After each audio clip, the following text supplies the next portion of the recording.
Okay, thanks for tuning in again on another video here. And once again, this is just going to be a really quick overview and just kind of an experience that I had shooting the Sony A7Cii Mark II in Disney. I took a trip with my family to Disney World. I go there often. I try to get there like once a year. I'm a huge Disney freak for anybody that doesn't know that. And I often debate on what camera to bring. I've shot the Fuji X70 in Disney alongside the X100F. I shot the Fuji X100V. I've shot a Ricoh there. I've shot a Sony A6600. I've shot a Leica Q. And this year I took the A7Cii Mark II, and I only brought two lenses. I brought the 40mm, what is this, the 40mm 2.5, and I bought the 24, and I really didn't find myself using the 24 all that much. I really stuck with the 40mm. For me, that focal length on here is just perfect. It's right between that, 35 and that 50mm, and it just really gave me a look, that I was kind of looking for, as opposed to always shooting 28 like I do on a Leica Q. The footprint was very small. It was great to shoot some video on this camera as well. And I really enjoyed the files coming out of this camera. Now, there are a few caveats, or at least, for me, this is a little bit of an issue that I ran into. And this is really primarily why I wanted to make this video. We all know that the A7Cii Mark II is a phenomenal camera. It's a great camera. It's a great little travel camera. It's very compact in its size. I don't need to go over all the specs of this camera because by now I feel like you know it. It's been out for a while. So really, just a little thing that I noticed when I was switching between shooting video and shooting still photography, using the picture profiles. Now, when I would shoot in Sony S-Log3, or if I even shot S-Cinetone, if I switched over to photography, the LUT would still be applied. Now, that kind of affected my raw files. And I kind of realized this on day 2. So for the first 2 days of my trip, I'm shooting photos and they look fine and they're, everything's okay. But when I was bringing them in later on and I was looking at them through Lightroom, I noticed a certain flatness, a certain dullness that, raw files tend to be dull and flat, but there was definitely something that was baked into the file.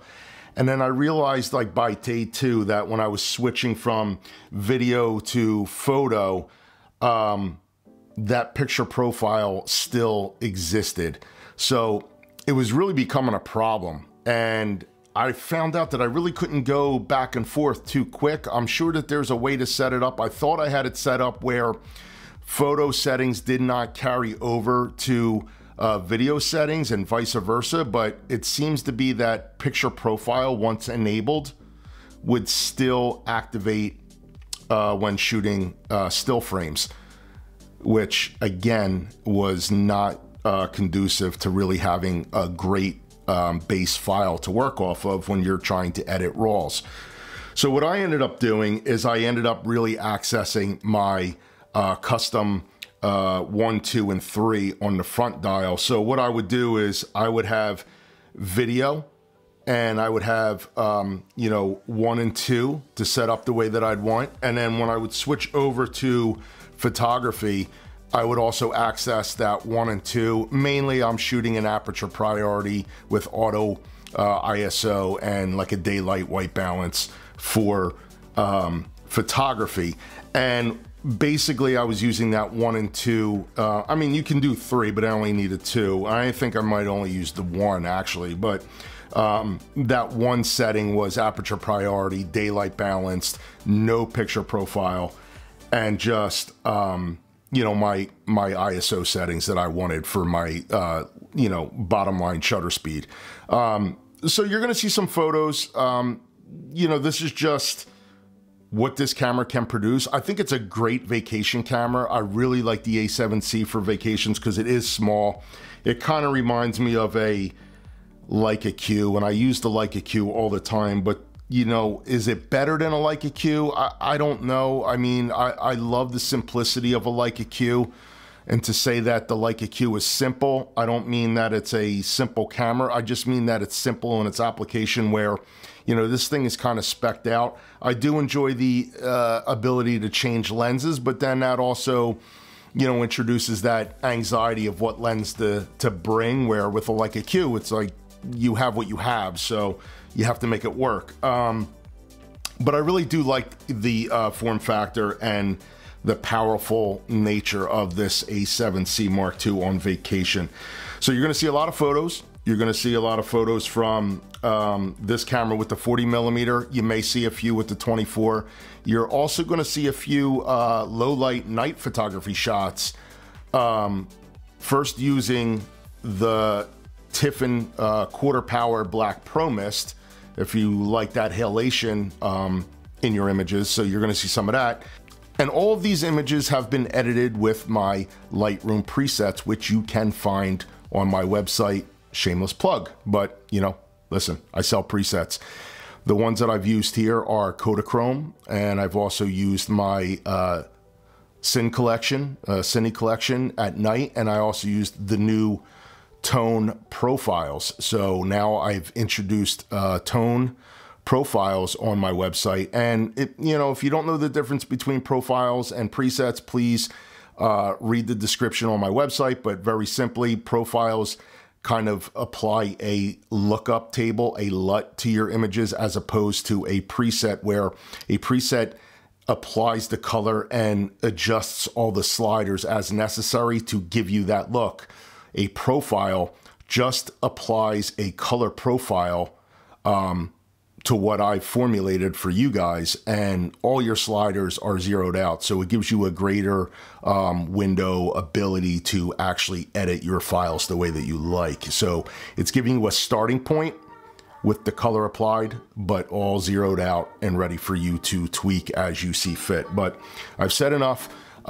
Enjoy the files, enjoy the photos. If you have any questions, I get this often about this camera. You know, what lenses are you bringing to Disney, or what camera are you gonna bring?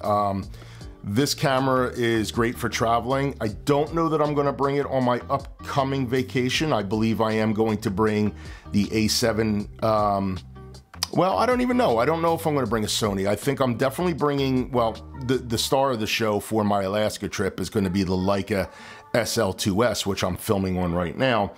And I may bring this, or I might actually bring the Leica QP, not even my Q2. I love the files out of the QP, the original Q, so I may just bring that as my little walk around camera, and then use the SL2S as my main camera. I know it's not, you know, higher megapixels like the SL2 or even like a Q2, but that's not what it's all about for me. I like to use a camera that I can really bond with, that I gel with really well, and that I love the ecosystem and the layout and the functionality of it. So the SL2S has been phenomenal.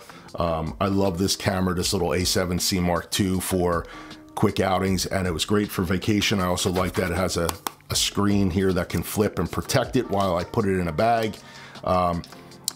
So anyway, enjoy. See you on the next one. Oh, well, stay tuned for the photos.